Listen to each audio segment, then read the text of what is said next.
एक टीनेजर बच्ची ने हमें कनाडा से कई बार कुछ पत्र, कुछ ईमेल्स भेजे और उसमें उसने एक अपने हृदय की व्यथा बताई।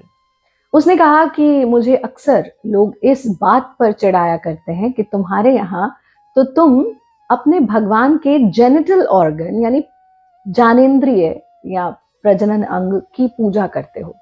तो गुरु माँ बताइए कि हम शिवलिंग की आराधना क्यों करते हैं। हमें आरंभ में लगा शायद बच्ची ऐसे ही पूछ रही है ये प्रश्न। फिर उसने एक दो बार और ईमेल्स भेजे और उसने ये भी कहा कि वो काफी एम्बैरेस्ड है इस बात पर। उसने घर पर भी पूछा लेकिन उसे इसका उत्तर नहीं मिला। फिर हमने कुछ इंटरनेट पर, क्योंकि हमें ये प्रश्न ही बहुत अटपटा सा लगा कि ऐसा कैसे हो सकता है, ये तो बहुत ही सरल सी चीज है। हमने इंटरनेट पर जब इसके बारे में थोड़ा सर्च किया तो हमें आश्चर्य हुआ लोगों की गंदी मानसिकता को देख करके कि हम अपने अज्ञानता को ढकने के लिए किस स्तर तक जा सकते हैं कि हम पवित्र से पवित्र चीज के लिए भी कुछ भी मनगढ़ंत बता करके आस्था का उपहास उड़ा सकते हैं। नमस्ते, मैं हूं आचार्य प्रतिष्ठा। स्वागत है आपका Friday facts with Acharya Pratishtha and insight to Indian culture में। आज हम बात करेंगे शिवलिंग की।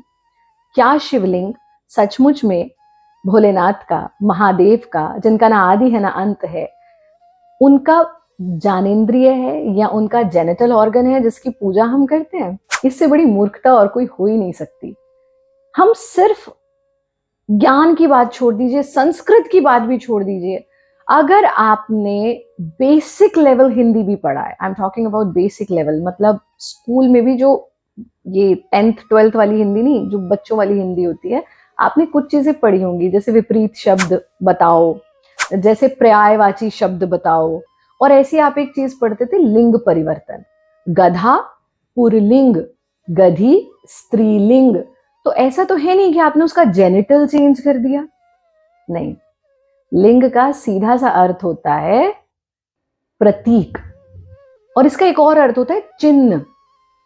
ये पुरुष होने का चिन्ह हुआ तो ये पुरलिंग हुआ, ये स्त्री होने का चिन्ह हुआ तो ये स्त्रीलिंग हुआ। फिर हमने उसे जेंडर से जोड़ दिया, चलो जेंडर तक भी मान लो। तो लिंग का अर्थ किसी का जेनिटल ऑर्गन तो हो ही नहीं सकता। उसके लिए हिंदी में एक अलग शब्द है, उसे हम शिश्न कहते हैं या शिशण भी कहते हैं। और भी शब्दों का प्रयोग लोकल भाषा में भी किया जाता है, लेकिन हिंदी, संस्कृत की भी नहीं, हिंदी की भी बात करें तो लिंग का अर्थ है चिन्ह, प्रतीक। ये शिव का चिन्ह है, शिव का प्रतीक है, इसलिए आप इसकी आराधना करते हैं, पूजा करते हैं। अब ये जो शिव का चिन्ह है, ये शिव का चिन्ह क्यों है? क्योंकि ये ब्रह्मांड का चिन्ह है, और शिव प्रकृति का रूप है, शिव ब्रह्मांड का रूप है शिव। इसीलिए उनका ना आदि है ना अंत है। वो शरीरधारी नहीं है, उन्होंने शरीर से जन्म नहीं लिया। वो ब्रह्मा, आप कहेंगे ब्रह्मांड का चिन्ह क्यों है? आवश्यक नहीं है कि जिस चीज को आज का विज्ञान मान चुका है वही सत्य है। बहुत सारी खोज चल रही है, और जिस तरह से पृथ्वी गोल है, ये आपके शास्त्रों में, आपके तो लोक कहानियों में जब आप 10 अवतार पढ़ते थे, गोल पृथ्वी को उठा लिया, ऐसा आप उल्लेख पढ़ते थे। हाँ, आज वेस्ट ने माना कि पृथ्वी गोल है, इसका अर्थ ये नहीं कि आपके पूर्वज या आपकी संस्कृति में आपको नहीं पता था कि पृथ्वी गोल है, आप तब से जानते थे पृथ्वी गोल है। इसी प्रकार से ब्रह्मांड की जो आकृति है वो अंडाकार है, ये आपकी संस्कृति ने बहुत पहले बता दिया था। तो भारतीय ब्रह्मांड विज्ञान कॉस्मोलॉजी के अनुसार ब्रह्मांड का आकार अंडाकार, एलिप्स है, जो आधुनिक अन्वेषण और प्रयोग से भी सिद्ध हो रहा है। क्योंकि शिव मीन्स एवरीथिंग, तो ये उनका प्रतीक है। हम ब्रह्मांड का प्रतीक है, उस ब्रह्मांड के प्रतीक, उस शिव के प्रतीक की आराधना करते हैं। बहुत सारे शब्दों के बहुत सारे मीनिंग होते हैं, इसलिए उसमें हमें कंफ्यूज नहीं होना चाहिए।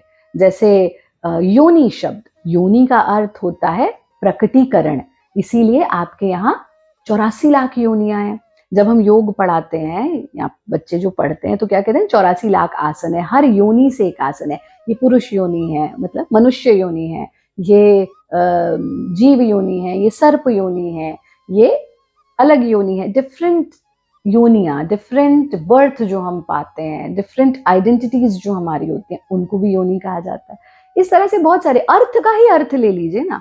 अर्थ, आप कहेंगे अर्थ मतलब मीनिंग, बट अर्थ मतलब वेल्थ भी होता है। इसीलिए कहा गया धर्म अर्थ काम मोक्ष, धर्मार्थ काम मोक्षाणाम आरोग्यम मूलमुत्तमम। धर्म, अर्थ, काम, मोक्ष, तो वेल्थ को भी अर्थ माना गया है एंड मीनिंग भी अर्थ होता है। तो इस तरह से एक शब्द के बहुत सारे मीनिंग होते हैं। तो अगली बार अगर कोई बहुत लंबा एपिसोड नहीं करेंगे इस पे, क्योंकि इसमें कुछ है ही नहीं, बच्चे कंफ्यूज क्यों है ये समझ नहीं आ रहा है। और हम ये चाहते हैं बेटी, आपके लिए तो ये वीडियो तो बनाया आपके प्रश्न से, लेकिन आप अपने सारे फ्रेंड्स के साथ इसे सर्कुलेट करें। And I will be uploading a video in English at Bharat yoga English YouTube channel on the same topic. तो जो लोग हिंदी नहीं जानते वो उनसे अंग्रेजी का वीडियो शेयर कीजिए, लेकिन ये आप सब तक पहुंचाइए। और ये चाहे वो अज्ञानता है या कुचक्र है, दोनों में से कुछ भी हो सकता है। जरूरी नहीं हर चीज अज्ञानता से ही हो रही है। अगर अज्ञानता है तो भी, कुचक्र है तो भी, इस वीडियो को सब तक पहुंचाएं। और जो बच्चे और इस चीज के इस बहकावे में आ रहे हैं कि हम किसी जेनिटल ऑर्गन की पूजा कर रहे हैं, तो न योनि शब्द सिर्फ जेनिटल ऑर्गन के लिए है, न लिंग, लिंग यानी प्रतीक यानी पहचान, और ब्रह्मांड की पहचान। और आप तो वो संस्कृति हैं जो विज्ञान पर टिकी हुई है। तो जो पूरा का पूरा धर्म ही विज्ञान पर टिका है, वहां पर कुछ भी अवैज्ञानिक नहीं हो सकता। So this is not true, do not fall into this trap. आपको आज इस वीडियो में समझ में आ गया लिंग का अर्थ क्या है। शिवलिंग जो कल्याण का प्रतीक है, शिव का अर्थ कल्याण, लिंग यानी कल्याण का प्रतीक, ब्रह्मांड का प्रतीक, उसकी आराधना आप करते हैं। और फिर इसके पीछे बहुत बड़ा विज्ञान है, आज के एपिसोड में नहीं लेंगे। आज जो आपका कंफ्यूजन है वो क्लियर हुआ। तो थोड़ा सा हिंदी का ज्ञान, थोड़ा सा बेसिक संस्कृत का ज्ञान आपको होना चाहिए, वरना आप इसी तरह से अपनी संस्कृति से विमुख होते जाएंगे। क्योंकि कोई भी गूगल ट्रांसलेशन आपको जो बताएगा आप उसको सच मान लेंगे। इस ट्रैप में हमें नहीं फंसना चाहिए। आज के एपिसोड में इतना ही। आप सब खुश रहें, आनंदित रहें। अगर आपके मन में कोई भी भारतीय संस्कृति से जुड़ा हुआ प्रश्न है तो हमारा एक स्पेशल प्रोग्राम हर फ्राइडे आता है, Friday facts with Acharya Pratishthan and insight to Indian culture, जिसमें हमने आपके अनेक डाउट्स पहले भी लिए हैं। उसका पूरा प्लेलिस्ट हम डिस्क्रिप्शन बॉक्स में शेयर करवाएंगे। आप अपने प्रश्न, अपनी जिज्ञासाएं हमें जरूर भेजिए और यंगस्टर्स के साथ इन एपिसोड्स को जरूर शेयर करें। खुश रहें, आनंदित रहें, हंसते रहें, मुस्कुराते रहें। ओम नमः शिवाय, हर हर महादेव।